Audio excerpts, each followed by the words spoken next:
It is before dawn on December 7th, 1941. Pearl Harbor rests in total darkness. The Pacific lies black and calm, almost unnaturally still. Hundreds of warships sit silent at their moorings.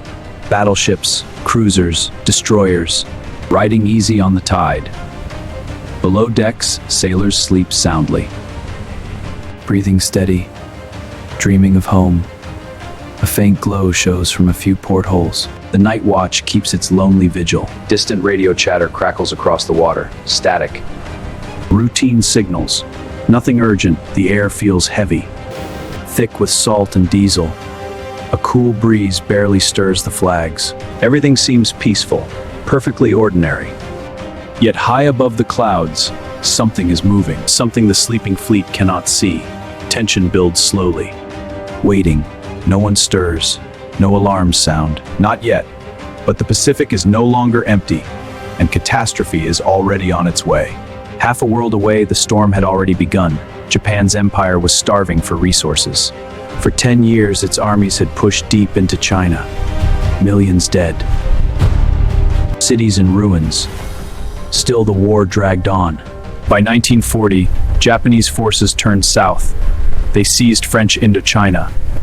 Rubber, tin, oil, Tokyo wanted it all. America watched and grew angry. Washington answered with sanctions. Steel, scrap metal, then came the hammer blow. July 26, 1941, the United States froze every Japanese asset. Hours later, the oil tap slammed shut. 90% of Japan's oil had come from America. Now the empire had 18 months of fuel left. 18 months before the tanks ran dry, before the planes grounded, before the warships went silent. Tokyo faced a brutal choice: pull back from China and lose face, or strike south for new oil fields in the Dutch East Indies. But one obstacle blocked the way: the United States Pacific Fleet. It sat right here in Pearl Harbor, a powerful force that could steam straight into any Japanese advance. Admiral Isoroku Yamamoto knew the danger. He had studied America. He had lived there. He warned his superiors in chilling words: "We cannot win a long war against the United States. Their factories will bury us." Yet Yamamoto also saw one slim chance: a single devastating strike. If Japan could cripple the American fleet at the start, the Southern conquest could succeed before Washington could react. Pearl Harbor became the target, not for conquest, not for revenge, but because it held the only navy that could stop Japan's desperate gamble. Tensions climbed through the summer and fall. Diplomatic talks in Washington went nowhere. Japanese diplomats smiled while their navy prepared in secret. Fleet after fleet slipped out of home waters under radio silence. America sensed the danger, but no one imagined the blow would fall here. But no one in this quiet harbor. The clock was ticking. Fuel gauges dropping. War now or surrender later. And across the vast Pacific, the first wave of Japanese carriers was already turning east, straight toward the sleeping fleet. But this was the heart of the Japanese plan, something never attempted before: a carrier strike across 3,000 miles of open ocean. They called it Kidō Butai, the first air fleet. 6 powerful carriers: Akagi, Kaga, Soryu, Hiryu, Shokaku, Zuikaku. 450 warplanes crammed on their decks. Zero fighters, dive bombers, torpedo bombers, all primed for one devastating blow. The fleet slipped out of a remote bay in the Kurili Islands. November 26th, they took the long northern route, far from shipping lanes, far from prying eyes. Waves slammed the hulls. Freezing winds howled across flight decks. Yet not a single radio message broke the silence. One careless transmission and the entire operation would die. Back home, the pilots had trained like men possessed. In Kagoshima Bay, the waters there looked exactly like Pearl Harbor. Shallow, tight. They flew low-level runs day after day, engine roar echoing off the hills, until every man could drop a bomb or torpedo within feet of the target. These were no ordinary flyers. Many were hardened veterans from China. They knew their machines, they knew their mission, and they believed it could work.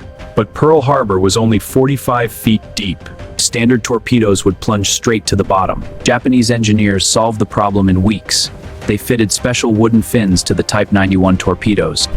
The fins kept them running shallow, level, deadly. They practiced until the hits were perfect. Every detail had been calculated, every risk weighed. The carriers would approach to 230 miles north of Oahu, launch 2 massive waves, catch the American fleet at anchor before it could steam out to fight. The tension aboard those ships was electric. Sailors moved in silence. Pilots studied maps by red light. One mistake, one early detection, and the Empire's gamble would end in disaster. Yet the plan held. Precise, ruthless, unprecedented. Kidō Butai kept steaming east, straight into history, while Pearl Harbor still slept under peaceful skies. Dawn, December 7th, 1941. Pearl Harbor still sleeps. Out at the harbor entrance, the destroyer USS Ward cuts through the water. Her crew scans the dark sea. 6:37 a.m. A periscope slices the surface. Submarine! The Ward charges hard. Guns roar. Depth charges hammer the depths. The Japanese midget sub shudders, breaks apart, sinks fast. First blood in the Pacific War. The captain radios headquarters immediately. Submarines sighted and sunk. Hesitation. No alarm sounds across the fleet. Minutes crawl by. The Pacific stays deceptively calm. 7:02 a.m. High on Opana Ridge, 2 young Army privates stare at their radar screen. Joseph Lockard, George Elliott. A massive blip lights up. Over 180 planes, coming straight from the north. Their hearts pound. They grab the phone. Call Fort Shafter. Voices shaking with urgency. Lieutenant Kermit Tyler takes the call. First time in command, he assumes it's the expected B-17 bombers from California.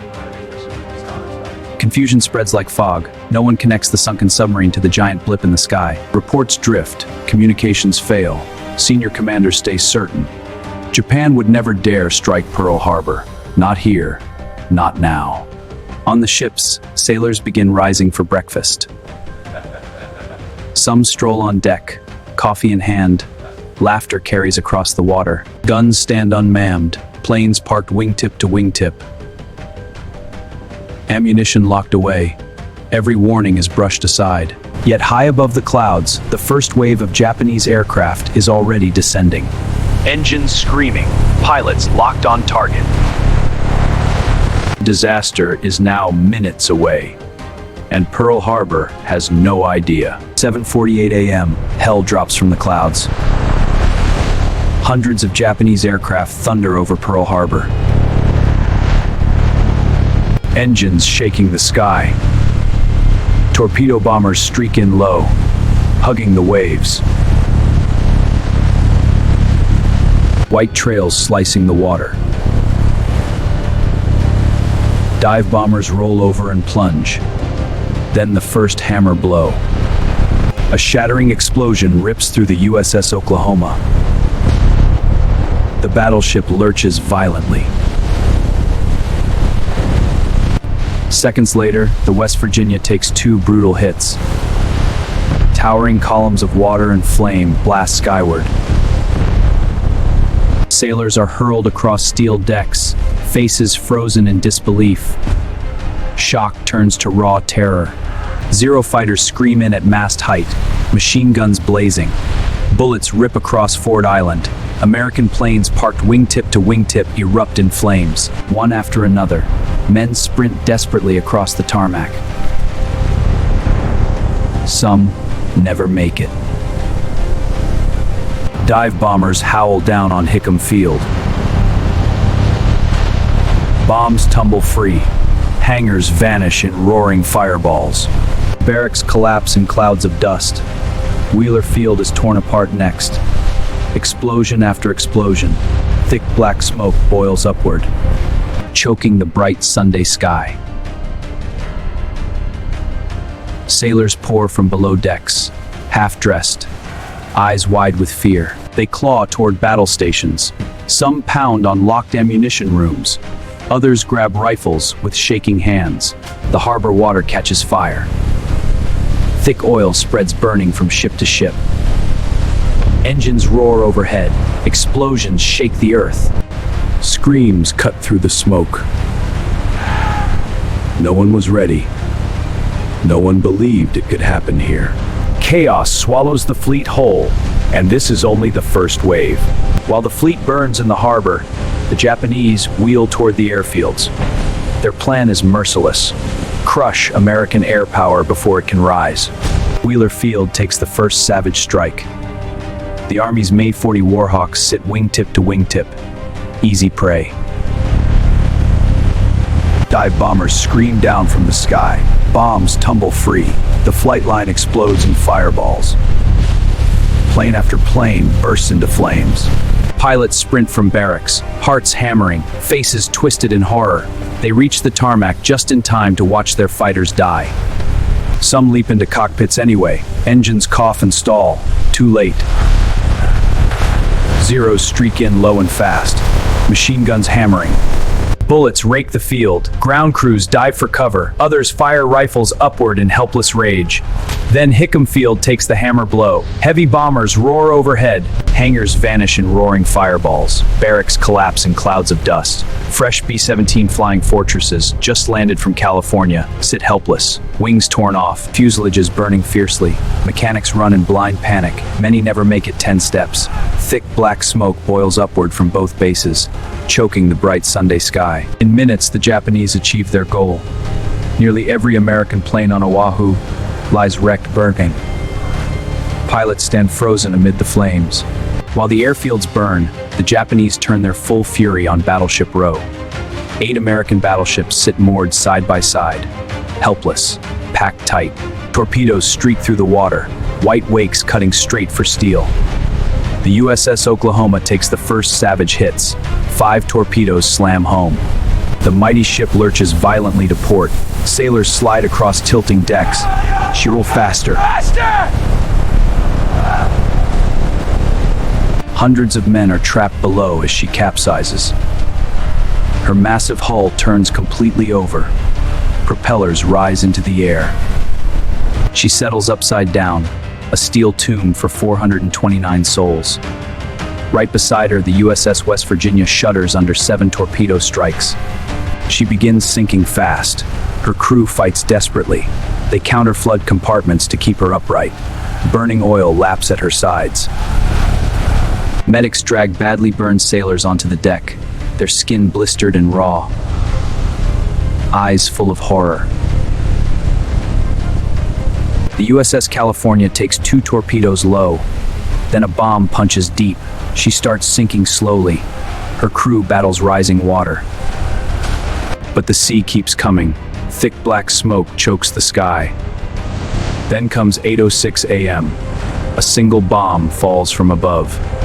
It strikes the USS Arizona near her forward magazine. The exploding fireball erupts hundreds of feet into the sky. The ship lifts violently, then vanishes in a thunderous roar. Debris rains down across the entire harbor. 1,177 men die in seconds. The shockwave slams across Battleship Row. Men are knocked flat, ears ringing. Survivors leap into the water. They swim through burning oil. Flames licking at their faces and hair. Some make it to shore. Many do not. Screams echo through the smoke. Steel groans and collapses. The harbor itself is on fire, yet one ship refuses to die quietly.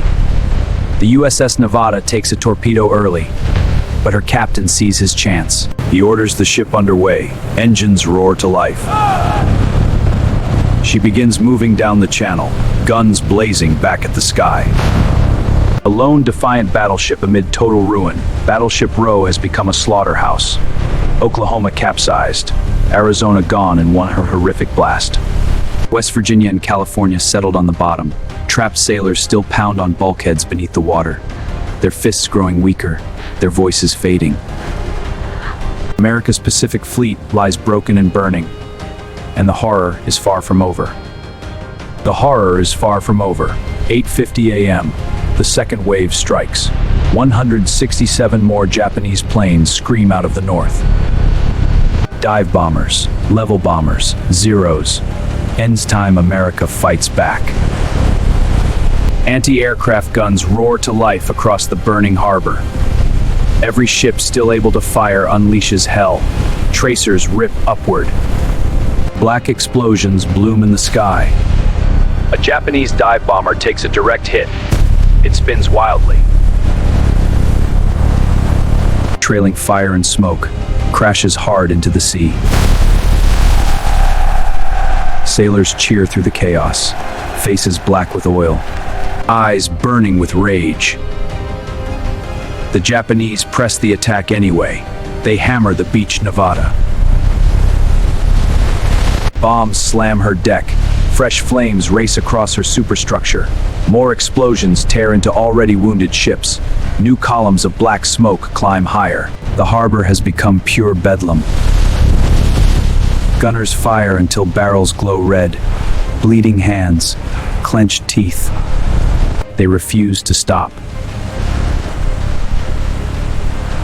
Medics crawl through twisted metal, pulling screaming men from burning compartments. On Ford Island, crews battle raging fires, dragging hoses across shattered concrete. American fire grows fiercer by the minute.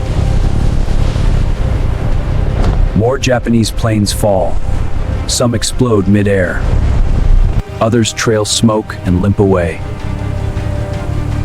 But the Japanese keep coming, relentless, determined. Sailors fight from listing decks, voices raw, hearts full of fury. Pearl Harbor has turned into a raging inferno. Steel, fire, blood. And still the second wave hammers down without mercy. The last Japanese plane vanishes into the smoke. 9:50 Violence descends. Thick black smoke blankets the entire harbor. The sky has disappeared. The water is on fire. Rescue boats weave desperately through flames and oil. Voices crack as they call out names. They drag oil-soaked men from the sea, some still breathing, many are not. On the West Virginia, sailors pound on sealed hatches. Trapped shipmates answer from below, their fists growing weaker. Their voices slowly fading. Medics work without pause, treating terrible burns, comforting the dying. The Arizona still smolders, a burning tomb for over 1,000 men. Survivors stumble across shattered decks, faces black with soot, eyes hollow. They search desperately for friends who will never answer. The cost is staggering. 2,403 Americans lie dead. 1,178 more are wounded. 18 ships damaged or sunk.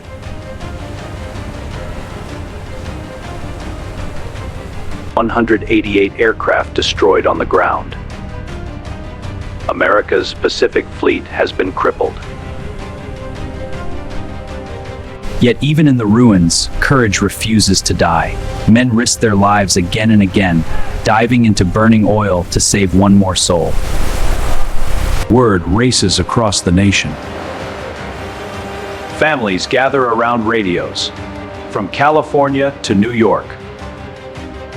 Faces pale with shock, hearts filling with rage. Disbelief turns to fury. Fury hardens into unbreakable resolve. The smoke still rises over Pearl Harbor. But America is waking up. And in Washington, President Roosevelt prepares to speak.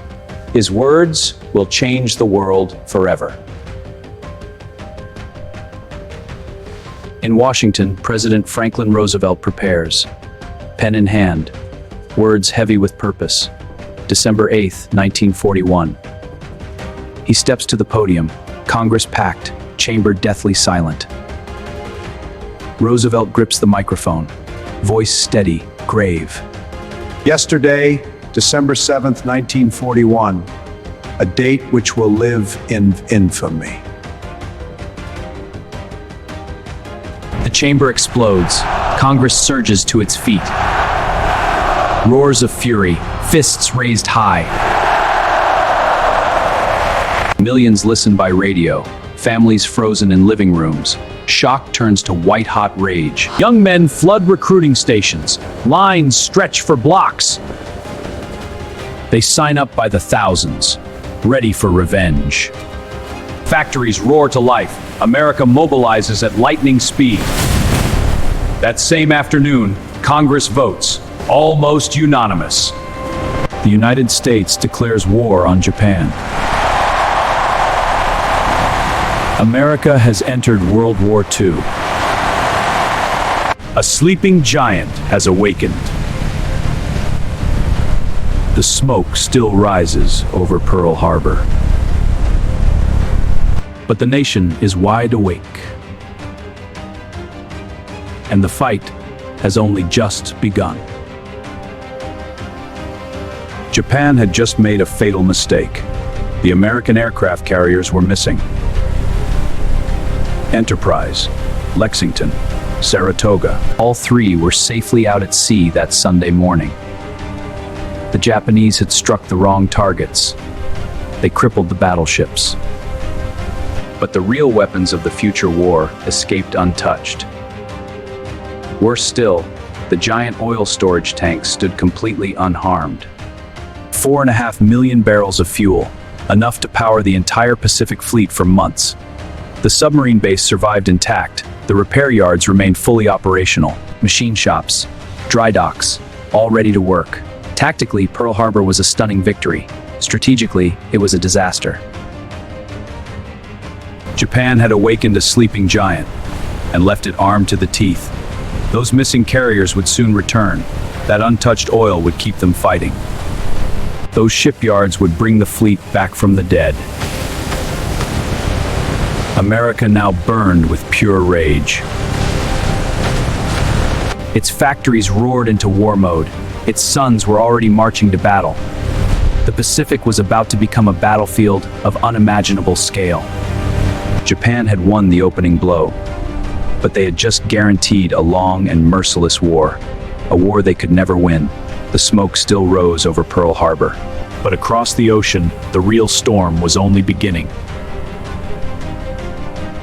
From the ashes of Pearl Harbor, America struck back. 6 months later, those missing carriers found the Japanese fleet at Midway. In one brutal afternoon, they sank 4 enemy carriers. The tide of war turned forever. Then came Guadalcanal. Marines stormed the beaches, fought through jungle hell for months. Island by island, they pushed forward. Each bloody landing brought them closer to Japan. The human cost was staggering. Tens of thousands of young lives lost on both sides. Yet American factories poured out ships and planes faster than Japan could dream. Then came the end. August 6, 1945. Hiroshima vanished in a blinding flash. 3 days later, Nagasaki suffered the same fate. On August 15th, Japan surrendered.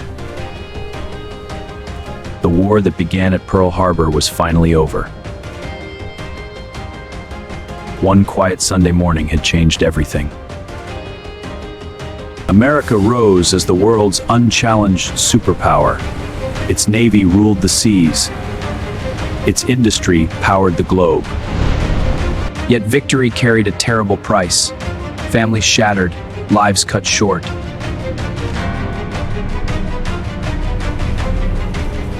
Today, the USS Arizona rests beneath the waves.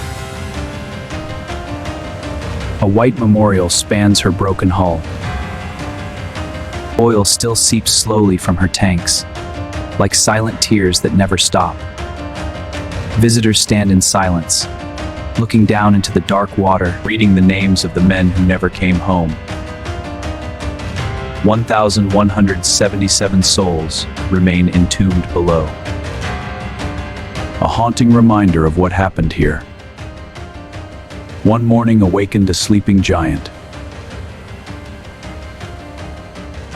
It forged a superpower from tragedy. It taught the world the awful price of war. And in the gentle lapping of these waters, the story still whispers. Haunting, enduring, unforgettable.